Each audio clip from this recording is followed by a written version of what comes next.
오늘 말씀의 주제는 미리 보는 종려주일이라는 주제로 우리 마가복음 11장 1절부터 11절까지의 말씀을 함께 살펴보도록 하겠습니다. 여러분, 오늘 우리는 다음 주에 있을 종려주일을 한 주 앞두고 마가복음 11장의 말씀을 좀 살펴보려고 합니다. 저희는 보통 춘계 성례 주일과 종려 주일을 같이 합니다. 그리고 그 시간에 성찬식까지 이어집니다. 그러다 보니 실제적으로는 이제 종려 주일에 대한 말씀을 깊이 나눌 기회가 지금까지는 좀 적었습니다. 여러분, 보통 종려 주일 하면 우리가 익숙하게 떠올리는 장면이 있죠.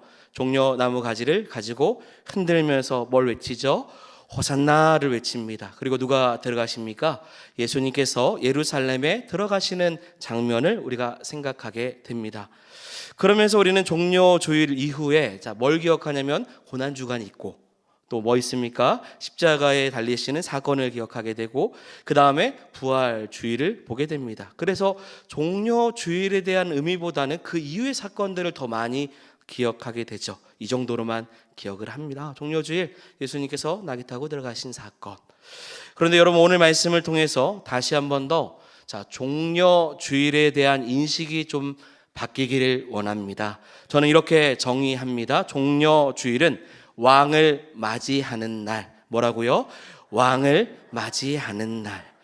그래서 오늘 설교는 미리 보는 종려주일이라는 주제로 우리의 왕 되신 예수 그리스도의 십자가 사건의 그 이전에 마지막 요한복음 기준입니다. 예루살렘 입성하시는 예수님께서 여러분 우리의 왕이시고 그리스도시며 그리고 우리의 삶의 주인 되심을 맞이하는 귀한 축복이 있기를 주의 이름으로 축원드립니다.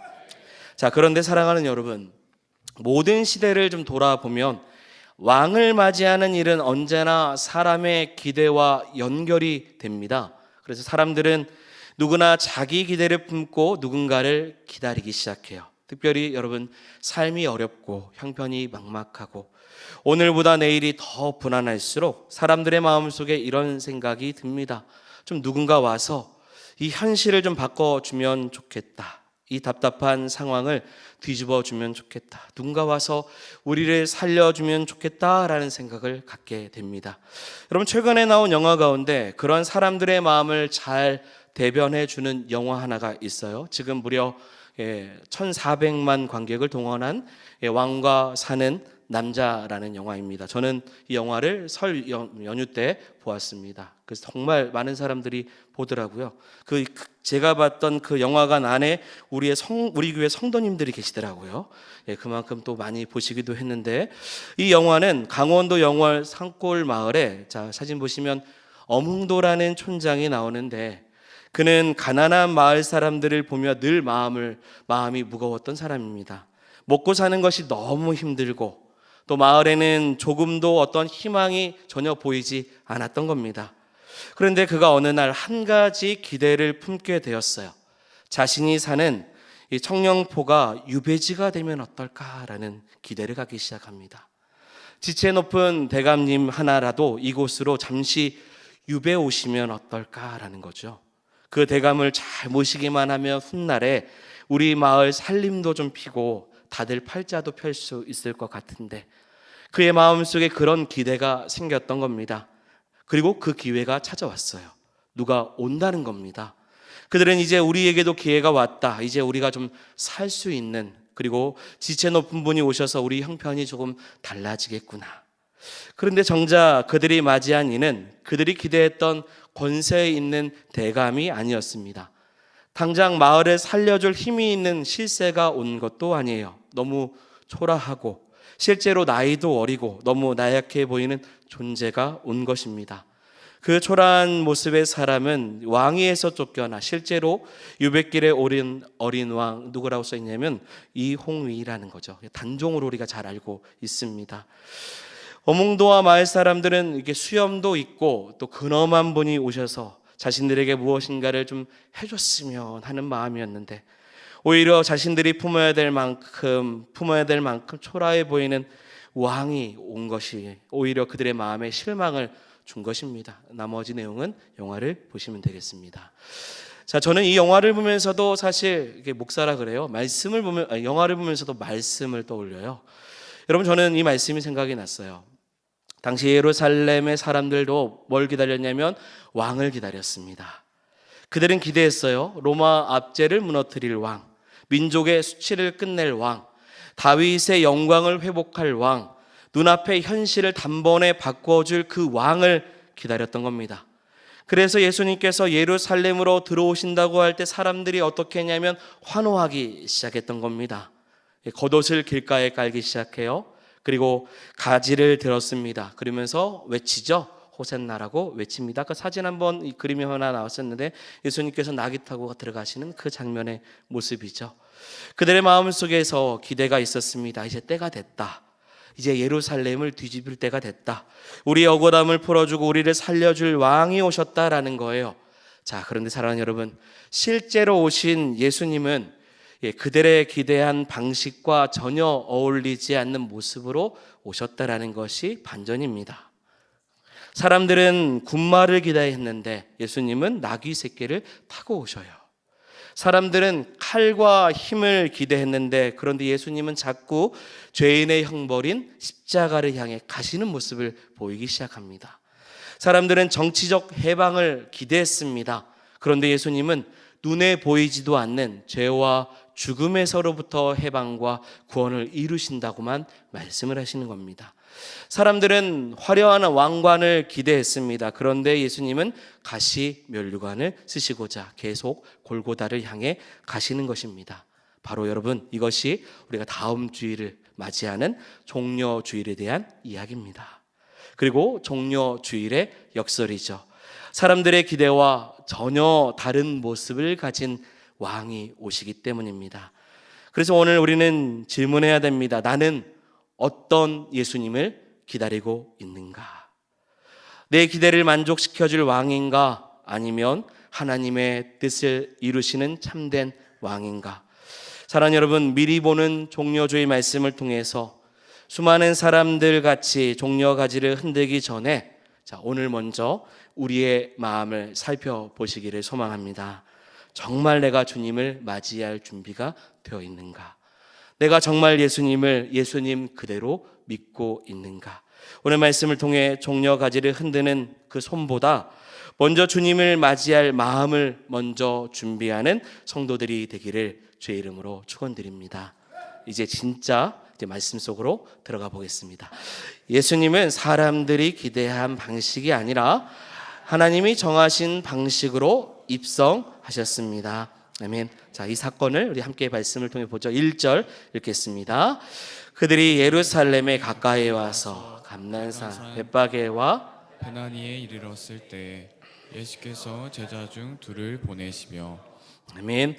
예수님은 이제 어디에 도착하셨냐면 감난산에 도착하셨습니다. 여러분, 감난산은 예루살렘 동쪽에 위치했고 성과 도시의 구조를 한눈에 볼 수 있는 산입니다. 마치 그림 하나를 준비했는데 이와 같은 모습의 산이죠. 이곳은 예수님의 고난과 죽으심을 앞두고 여러 가지 중요한 일이 일어난 곳이 감난산입니다. 이런 거죠. 예수님께서 잡히시기 전날 밤에 겟세마네 동산에서 기도하셨는데 그곳이 여기입니다. 그리고 사도행전 1장이죠. 예수님께서 부활하신 후에 하늘로 승천하시죠. 바로 이곳입니다. 이곳에서 이제 이 사건이 시작을 합니다. 어찌되었든 이곳에서 예수님은 두 명의 제자들에게 마을 건너편에 다녀오라고 말씀을 하셔요. 오늘 본문 2절과 3절입니다. 같이 읽겠습니다. 이르시되 너희는 맞은편 마을로 가라. 그리로 들어가면 곧 아직 아무도 타지 않고 나귀 새끼가 매어 있는 것을 보리니 풀어 끌고 오라. 만일 누가 너희에게 왜 이렇게 하냐 묻거든 주가 쓰시겠다 하라. 그리하면 즉시 이리로 보내리라 하시니. 아멘. 예수님은 예루살렘 입성하시기에 앞서서 구체적으로 어떻게 입성하실지를 제자들에게 한 가지 부탁하면서 말씀하시는 장면입니다. 마을로 들어가서 곧 아직 아무도 타보지 않았던 나귀 새끼 하나가 매어 있을 것이고 그것을 보면 풀고 끌고 오라는 것입니다. 만일 누가 너희에게 왜 그것을 가지고 가느냐라고 묻는다면 뭐라고 말하죠? 주가 쓰시겠다라고 대답할 말까지도 가르쳐 주셔요. 그리고 실제로 제자들이 마을에 가보니 정말 나귀 새끼가 있었고 예수님이 말씀하신 대로 어떤 사람이 왜 그거 가져가냐라고 묻습니다. 그 내용이 4절부터 6절입니다. 우리 다시 한번 이 말씀 보죠. 읽겠습니다. 제자들이 가서 본즉 나귀 새끼가 그것을 보니 거기 서 있는 사람 중 어떤 이들이 이르되 무엇하리냐 하매 제자들이 예수께서 이르신 대로 말하되 이에 허락하니라. 아멘. 여러분, 이 말씀은 단순히 예수님의 그 예지력, 앞으로 일어날 일에 대한 예지력을 보여주는 말씀이 아닙니다. 이 말씀은요, 예수님께서 자신의 그 마지막 길을 이미 뭐 하신 거예요? 알고 계시다라는 말씀이에요. 그리고 그 길을 주도하고 계시는 분이 누구시냐면 예수님 스스로 주도하고 계신다라는 말씀입니다. 아직 들어가지 않았어요. 하지만 이런 일이 있을 것이고 이렇게 해라라고 하면서 자신의 마지막 길을 이미 알고 계신 것이죠. 여러분, 예수님은 예루살렘에 우연히 들어가신 거 아닙니다. 분위기에 떠밀려 들어가신 것도 아니에요. 사람들이 왕으로 세워주는 줄 알고 올라가신 것도 아닙니다. 주님은 다 하셨습니다.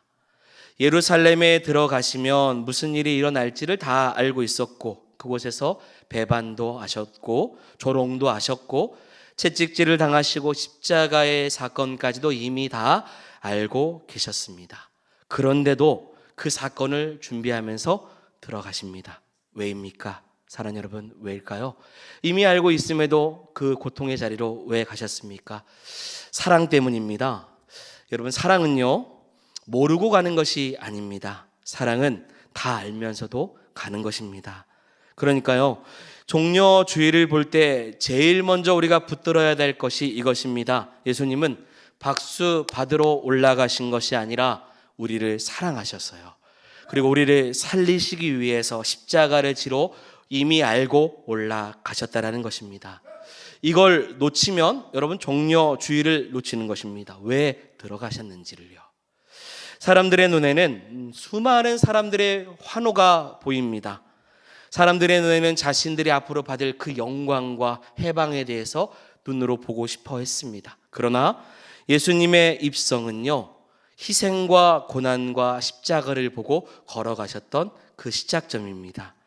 그렇다면 왜 예수님께서는 왜 하필 나귀를 타고 가셨을까? 이것도 우연이 아니죠. 우리 잘 아는 것처럼 하나님께서 오래전에 보여주셨던 겸손의 왕, 그리고 평화의 왕의 모습을 보여주시는 말씀의 내용을 성취하시는 겁니다. 스가랴 9장 9절의 말씀이죠. 크게 읽겠습니다. 시온에 따라 크게 기뻐할지어다. 예루살렘에 따라 즐거이 부를지어다. 보라, 내 왕이 내게 임하시니 그는 공의로우시며 구원을 베푸시며 겸손하여서 나귀를 타시나니 나귀의 작은 것 곧 나귀 새끼니라. 아멘. 아멘. 이게 첫 번째잖아요. 그래서요, 예수님은 세상이 기대하는 방식이 아니라 하나님이 약속하셨던 방식으로 그 자리에 왕으로 오셨다라는 것입니다.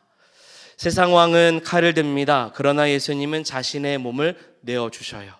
세상 왕은 남을 희생시켜서 자기의 나라를 세웁니다. 그러나 예수님은 자기를 희생시키심으로 하나님의 나라를 여셨습니다. 그러므로 여러분, 나귀를 타신 예수님은 초라한 왕이 아니십니다. 힘이 없어서 그렇게 오신 것도 아니에요. 오히려 모든 권세를 가지셨지만 그 권세를 자기 과시에 쓰지 아니하시고 구원에 사용하신 왕이십니다. 그래서 이렇게 말할 수 있습니다. 나귀를 타신 왕은 힘이 없는 왕이 아니라 힘을 내려놓으신 왕이라는 거예요. 그래서 빌립보서 2장의 표현대로 말하면 자기를 비우신 것이죠. 이것이 복음입니다. 여러분, 겸손은 약함이 아니에요. 겸손은 사랑 때문에 자기를 낮추는 것입니다. 우리를 살리시기 위해서 스스로 낮아지신 거예요. 이것이 예수 그리스도께서 종려주일에 예루살렘에 나귀를 타고 들어가신 목적이십니다. 그리고 여기서 참 은혜로운 대목이 하나 더 있죠. 주님이 타신 나귀는 처음에 예수님의 것이 아니었다라는 거죠. 누군가의 낙이었다라는 겁니다. 그런데 예수님이 뭐라고 하십니까? 주가 쓰시겠다고요. 그리고 이 말씀이 얼마나 은혜로운지 모릅니다. 사랑하는 여러분, 우리의 인생도 마찬가지예요. 우리가 얼마나 대단한 사람이냐가 핵심이 아닌 줄 믿습니다. 주님이 쓰시겠다고 하시면 되는 겁니다. 그 낙이는 화려하지 않아요. 눈에 띄는 존재도 아닙니다. 그런데 바로 그 나귀가 예수님의 예루살렘 입성에 어떻게 되어 쓰임받는 존재가 되었습니다. 이게 은혜입니다. 오늘도 어떤 분은 이렇게 생각할 수 있습니다. 나는 너무 평범한데, 나는 가진 것이 별로 없는데, 나는 상처가 많은데, 나는 아직도 매여 있는 부분이 많고 능력이 적은데. 그런데 오늘 주님의 말씀은 이것입니다. 주님이 쓰시겠다고 하시면 매여 있는 나귀도 구속사의 길에 쓰임 받는다라는 것입니다. 중요한 것은 내가 얼마나 크냐가 아닙니다. 사랑하는 여러분, 내가 누구를 모시느냐, 모시고 가느냐인 것입니다. 나귀의 영광은요, 자기에게 있지 않습니다. 예수님을 모셨다는 데 있는 것입니다. 그래서 우리의 인생도 그렇습니다. 내 이름이 얼마나 알려지는 것보다, 내 능력이 얼마나 되느냐보다 내 인생이 누구를 모시고 가느냐가 더 중요한 것이죠. 그래서 여러분, 이렇게 기도하셨으면 좋겠어요. 주님, 제 인생이 크지 않아도 좋습니다. 그러나 주님을 모시는 인생이 되게 하옵소서. 세상이 보기에는 작아도 좋습니다. 그러나 주님께 쓰임받는 인생이 되게 하옵소서. 이것이 저의 고백이고 또 여러분들의 고백이 되기를 원합니다. 두 번째입니다. 종려 주일에 대한 이야기. 두 번째는 같이 한번 띄워주시고 읽어보겠습니다. 사람들은 왕을 환영했지만 그 왕의 뜻은 알지 못했습니다. 아멘. 오늘 본문 7절부터 10절의 스토리 이야기죠. 같이 좀 천천히 말씀 보겠습니다. 나귀 새끼를 예수께로 끌고 와서 자기들의 겉옷을 그 위에 얹어 놓음에 예수께서 타시니 많은 사람들은 자기들의 겉옷을, 또 다른 이들은 들에서 벤 나무가지를 길에 펴며 앞에서 가고 뒤에서 따르는 자들이 소리 지르되 호산나 찬송하리로다. 주의 이름으로 오시는 이여 찬송하리로다. 오는 우리 조상 다윗의 나라여 가장 높은 곳에서 호산나 하더라. 아멘. 여러분, 이 장면을 한번 상상해 보시기를 바랍니다. 우리가 한 주 남았으니까요. 얼마나 뜨거운 장면이겠습니까? 얼마나 감동적인 장면이겠습니까? 얼마나 눈물이 나는 장면일까요? 사람들이요, 길가에 겉옷을 쫙쫙 펴기 시작합니다. 나뭇가지를 꺾어서 가지고 옵니다. 앞에서 가는 사람도 외치고 뒤에서 따르는 사람들도 외칩니다. 사방에서 호산나 호산나라고 외치기 시작하며 그 소리가 가득 차 있는 것입니다. 자, 그런데 성경에서 이 장면을 더 궁금하게 상상해 보면 정말 보기에는 아름답습니다. 정말 신앙적으로는 보입니다. 정말 예수님을 높이는 것 같이 보여요. 그런데 사랑하는 여러분, 성경을 자세히 보면요, 항상 뜨거움이 곧 발음은 아닙니다. 오름이 아니에요. 열정이 항상 진실을 보장해 주는 것도 아닙니다. 여러분, 사람이 많이 모이고 목소리가 크고 분위기가 뜨겁다고 해서 반드시 그 중심이 하나님의 뜻과 일치한다라는 것 또한 아닙니다. 여기서 우리가 먼저 붙들어야 될 단어는 하나 있습니다. 그게 바로 뭐냐면 호산나예요. 호산나. 여러분, 호산나는 그냥 할렐루야 감탄사와 같은 그 표현이 아닙니다. 그 뜻이 무엇이냐면 이제 구원하소서, 우리를 구원해 주시옵소서예요. 그러니까 사람들은 예수님을 향해서, 자, 이 표현 자체는 너무 좋은 표현이죠. 반가워하는 것만이 아니라 예수님께 어떤 구원을 기대하며 외치고 있다는 것을 알아야 된다는 거예요. 문제는 그들이 기대하는 구원과 예수님께서 그 길을 걸어가시면서 이루시는 구원은 서로 다른 구원의 모습이라는 거예요. 그들이 말하는 호산나는 그들이 원하는 호산나예요. 사람들은 로마의 압제에서 벗어나고 싶어서 호산나를 외칩니다. 그러나 우리 예수님은 죄와 죽음의 권세에서 건지시려 호산나의 길을 걸어가시는 겁니다. 물론 여기서 우리가 오해해서는 안 됩니다. 우리 예수님은 뭐 이 땅의 억울함과 고통을 외면하시는 분이 아니시기 때문입니다.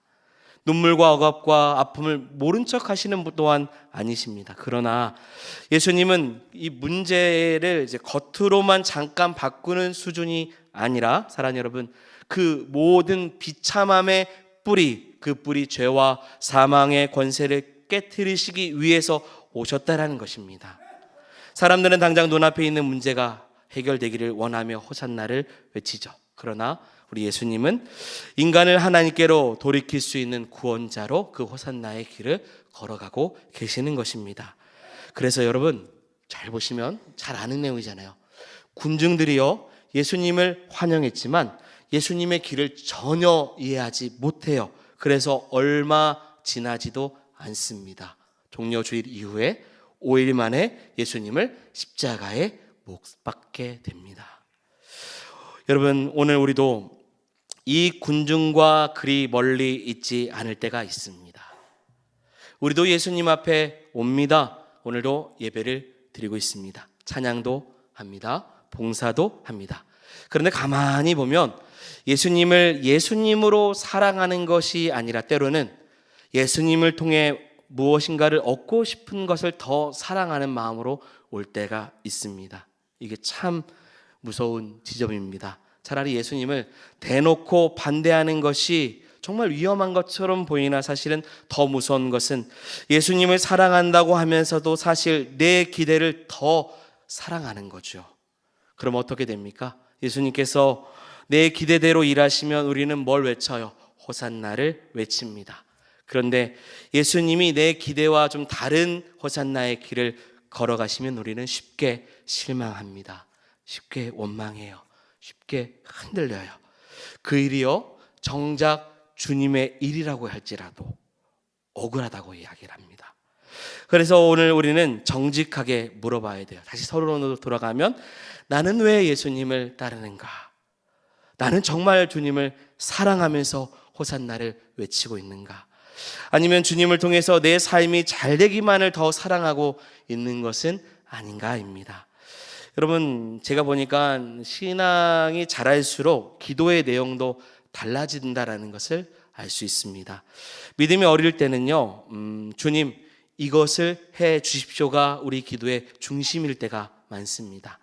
그런데 믿음이 조금 자라면 주님 이 일 속에서도 주님의 뜻이 이루어지기를 원합니다 라고 기도가 바뀌어요. 그리고 나서 믿음이 더 성숙해지면 주님 제가 이해하지 못하는 일일지라도 주님을 신뢰하고 그 길을 따라가겠습니다가 돼요. 이것이 진짜 믿음의 길의 모습이죠. 진짜 믿음은 하나님이 내 계획, 내가 외치는 호산나의 계획에 따라오시는 분이 아니라 내가 하나님의 뜻에 따라 무릎을 꿇고 그 길을 같이 가는 것입니다. 예수님을 따르는 것은 내 기대를 성취하는 것이 아니라 내 기대가 이 십자가의 앞에서 걸어가시는 그 길 앞에서 모든 것이 정리되는 길인 것입니다. 자, 그러므로 여러분 종려주일은요 환호의 날이면서도 동시에 사랑하는 여러분 점검의 날입니다. 나는 왜 예수님을 따르는가? 나는 무엇 때문에 주님을 따라가고 주 앞에 남았는가? 이쪽에 있는가? 이쪽에 있는가? 나는 정말 주님을 사랑하는가? 아니면 주님을 통해 내 삶이 잘 되기를 사랑하는가? 이것이 두 번째인 거죠. 세 번째입니다. 세 번째 한번 띄워주시고 같이 읽겠습니다.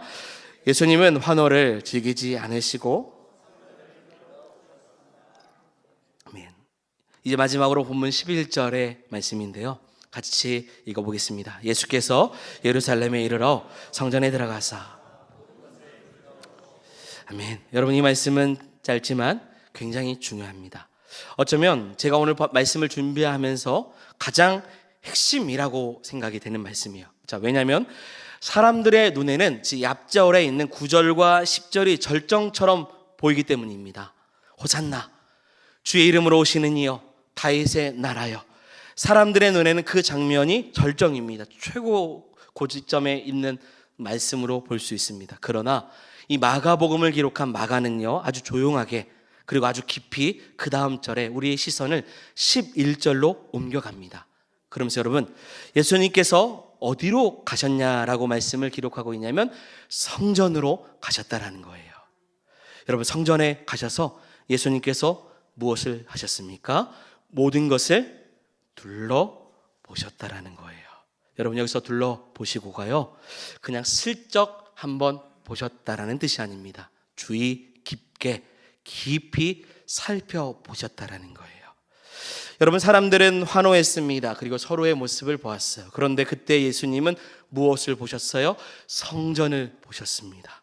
사람들은 박수를 쳤습니다. 그런데 예수님은 그 성전의 상태를 보시고 예배 상태를 보셨어요. 여러분, 사람들은 기대했습니다. 그런데 예수님은 오히려 그 기대가 아닌 본질적인 부분을 놓고 시선을 돌리고 계셨습니다. 이게 너무 중요한 부분입니다. 왜냐하면 우리는 종종 신앙의 본질을 놓치고 분위기에 취할 수 있기 때문입니다. 예배가 뜨거우면 다 된 것처럼 생각할 수 있습니다. 사람이 많이 모이면 다 된 것처럼 생각할 수 있어요. 행사가 잘 되면 다 된 것처럼 생각할 수 있습니다. 분위기가 좋으면 하나님도 기뻐하실 거라고 쉽게 생각해요. 그러나 사랑하는 여러분, 주님은 언제나 더 깊은 것을 보고 계신다는 거예요. 사람은 또 우리 교회 공동체 똑같습니다. 겉을 보지만 하나님은 중심을 보셔요.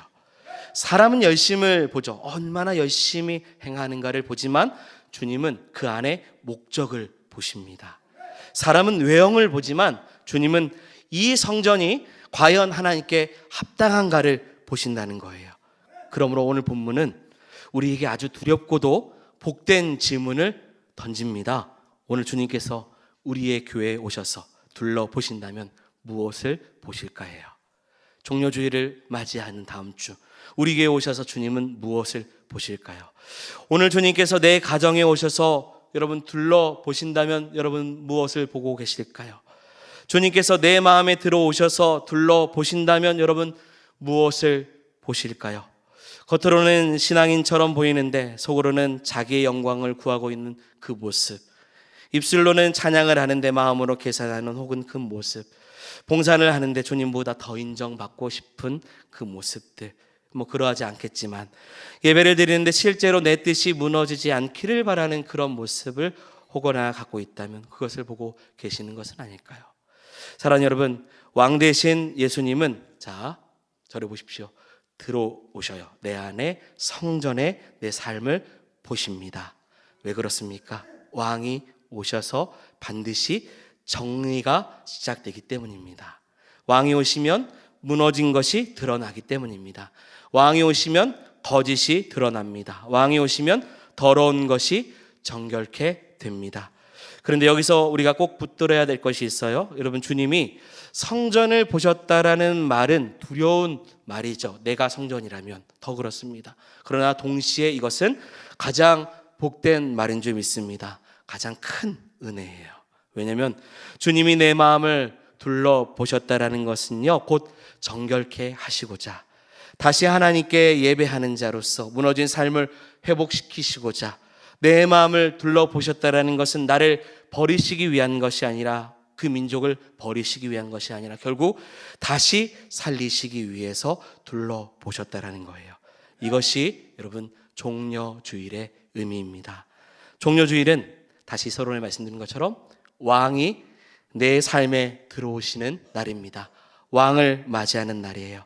그러므로 그 왕 앞에 내 마음의 성전이 정돈되게 하고 그리고 내 신앙의 중심이 바로 서야 되고 내 삶의 우상들이 무너져야 될 것입니다. 그래서 사랑하는 여러분, 종려주일을 준비하는 거 이제 한 주 남았습니다. 종려 가지를 드는 준비만이 아니라 내 안의 성전을 정리하는 준비를 하시기 바랍니다. 정말 중요한 것은 종려 가지를 흔드는 손이 아니라 주님께 내어드리는 우리의 마음과 우리의 신앙일 것입니다. 이제 종려주일을 앞둔 우리는 무엇을 해야 될까요? 내 기대를 내려놓아야 될 것입니다. 내 방식의 예수님을 버려야 될 것입니다. 내 안에 우상을 정리해야 될 것입니다. 사랑하는 여러분, 종려주일은 박수로 시작해서 그 후에 고난주간 그리고 예수님의 십자가로 이어집니다. 그리고 그 십자가를 지나 부활로 가는 것입니다. 그러므로 참된 제자는 종려 가지만 흔드는 사람이 아니라 사랑하는 여러분, 십자가의 길까지 따라갈 수 있는 그러한 믿음의 성도가 되길 원합니다. 바로 그런 사람이 진짜 종려주일을 준비하는 사람입니다. 말씀을 정리하겠습니다. 종려주일은 왕이 오시는 날이에요. 우리 왕 대신 주님이 이 땅 가운데 오시듯 우리의 인생에 찾아오시는 날입니다. 동시에 십자가가 시작되는 날이기도 합니다. 예수님은 하나님의 뜻을 이루시는 왕으로 오셨습니다. 그러므로 오늘 우리도 물어봐야 합니다. 나는 어떤 예수님을 기다리고 있습니까? 내 기대를 채울 왕입니까? 내 기대를 내려놓고 나를 구원으로 이끄실 참된 왕입니까? 여러분, 내 기대를 내려놓고 오늘도 우리의 마음 가운데 들어오셔서 살피시고 정결케 하시는 그 주님을 맞이할 수 있는 우리를 구원하신 예수 그리스도를 따르는 저와 여러분들이 되기를 주의 이름으로 축원드립니다. 아멘. 말씀을 생각하며 함께 찬양하겠습니다. 같이 고백하겠습니다. 당신은 영광의 왕, 당신은 평강의 왕,